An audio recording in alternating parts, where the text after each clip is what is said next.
This first one is a very special person. Those of you who are watching probably know who this is. This is Paulogia. Paul is calling in on the line from Canada. What's up, Paul? What's up, Dan? Hey. And hey, Bart. Hey, Paulogia. We met in Calgary once. I don't know if you probably don't remember that, but it meant a lot to me. And I know you've been shortchanging yourself. You haven't been telling people that if they want to heal these relationships, they really need to read your book and watch your movie called Leaving My Father's Faith, which is amazing, which I recommend to everyone. Oh, man, thank you so much for saying that. You know, I didn't make that movie. My friend John Wright made that movie, and he filmed my dad and I, and he told our story. I didn't make it, but I really like it. And I think he really captures the essence of loving somebody who you really don't agree with. That isn't actually why I called in, but I mean, I did actually sit down with my father and watch, who's a devout Christian man who leads his church. And he felt that your father expressed his heart in a way that he wasn't able to. So it was a very great moment for us. So anyway, I always recommend that movie to people. But my question is, I've been an atheist for about 4 years. And, you know, I've been kind of in that realm of defining myself as anti-God. And as you've been talking about in the show, what's next? I suspect that I might also be a secular humanist. I suspect that I might be, but I don't really, that means a lot of things to a lot of people. And I haven't really been able to pin it down such that I feel like I can give myself that label. So I'm wondering if you're someone I respect greatly and would love to hear sort of, what do you think it means to adopt that label? Well, you know, it's a great question. And if you'd have grown up in evangelical Christianity like I did, you would know that if you say the word, what's a Christian, you talk to 100 different Christians and you get 103 answers. Right? Like, it's one of those words that means, like, to the one guy, it means like the Westboro Baptist Church, like God hates fags. And then all the way on the other end, there's like Shane Claiborne going like, let's love the poor, right? Christianity can mean a million different things. And I've come to the conclusion, I call myself a humanist because it's one of those words that has a lot of flexibility built into it. So when I went to USC as the chaplain, they had an angry atheist club. And I went and, sort of met with them as 5 kids, and they were reading Richard Dawkins books and organizing debates against Christians and, tabling and making fun of people. And I said, listen, if that's what you want to do, like that, I don't know anything about that. I'm not that interested in that. You're on your own. I said, but I know how to do this other thing.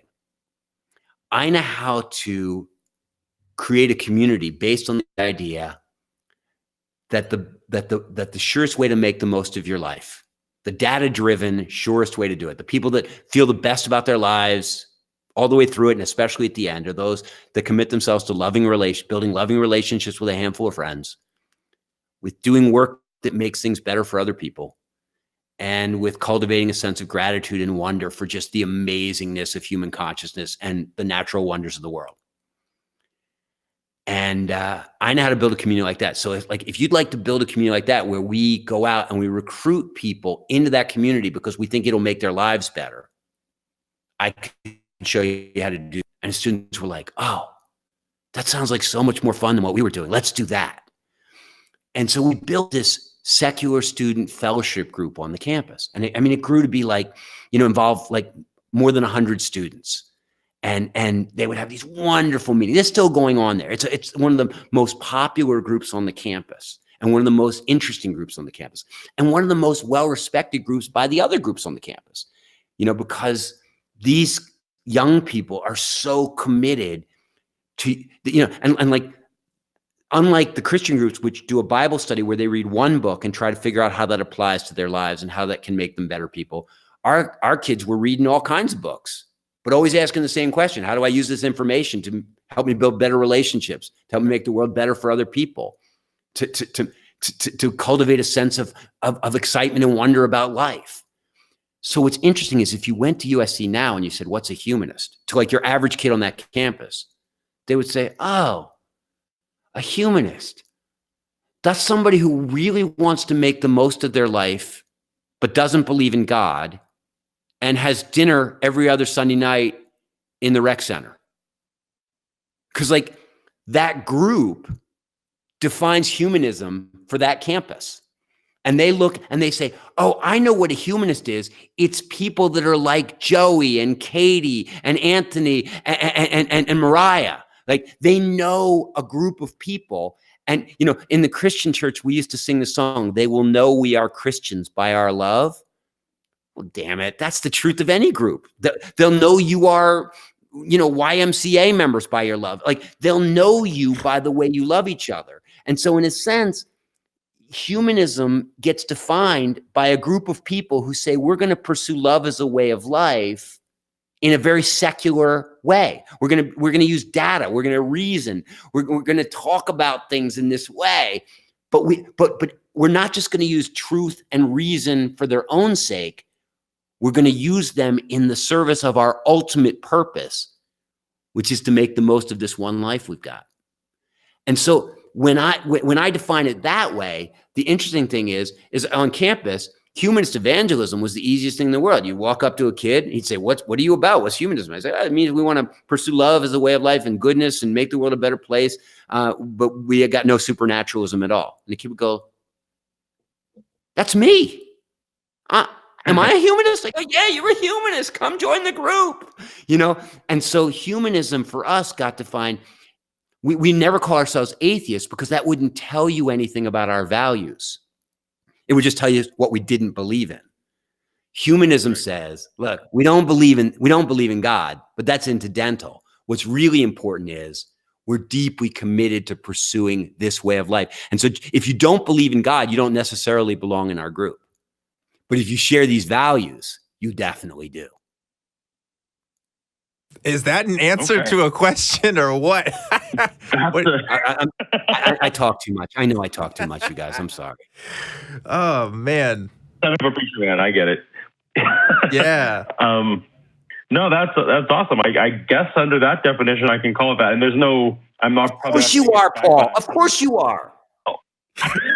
I'm not getting a backlash from the angry humanist community. The angry humanist. I don't meet the criteria. Yeah. And here's the thing, Paul, everybody who comes out of the Christian movement has an angry atheist face because you feel like you got the wool pulled over your eyes. If you were gay, you got screwed over. You were a woman, you got screwed over. If you were just a nice guy like me, you got screwed over because like there was all this fun I could have had, all these women I could have had lovely relationships with that I didn't. I gave it all up for Jesus. And so like you're gonna be angry for a time, but there comes a time where you go like, that's a natural phase. But if you stay in that phase, you miss out on the real joy of liberation. Because the real joy of liberation is not to stand outside the prison walls and go like, fuck you, I'm free now. The real joy is to turn away and walk away from the prison and go experience the wonders of life. Awesome. Man. That's a great answer. Yeah. Oh, I can't. Dan, This is the part where I give commentary. I can't. It's just great. I love it. I don't even want to question Dan, I'll talk to you next week. So I didn't need to hear from you today anyway. Yeah. Paul, That's hey, right. Paul. That's right. Yeah. Paul, yeah. Do you listen to the Humanize Me show? Sometimes I get your email blast about it, and I listen to it when I can. You know, I'm not trying to. I'm just saying, like, that's the conversation. Like there are a lot of podcasts about that phase where you're angry, or that phase where you have to convince yourself that Christianity really doesn't make any sense. The Humanize Me podcast, if it's about anything, it's about getting on with it and figuring out how to enjoy the wonders of life. Awesome. Awesome. Well, I'm so thankful that you're out there doing it, and congrats, Dan, on getting an awesome guest. Yeah. Thank you, Paul. And Paul, I will see Paulogia next week at Faithless Forum. Those of you who are going to that in Dallas, Texas, we're going to be hanging out, having a good time. If you haven't gotten your tickets, it's already sold out. I can't help you there. But catch us next year, or we're probably all going to upload videos of it on our channels. So you'll get to watch it vicariously and stuff. But thanks for calling, Paul. Appreciate it, man. Yeah, thanks. Great to talk to you both. Thanks. All right. See you later. Thanks. Yeah, man. Like, that was a thing for me in the sense of like I was on Reddit every day checking r/atheism. You know, I was watching every single YouTube video out there. I was like aggressively having more conversations with the topic with people that I felt comfortable having the conversations with. That's definitely not everybody. And it was just like, why? I just felt like, why aren't people talking about this more? Why does this not mean as much to other people as it does to me? And then I got to the point kind of where you're talking about where it's like, well, I kind of have to live with this now.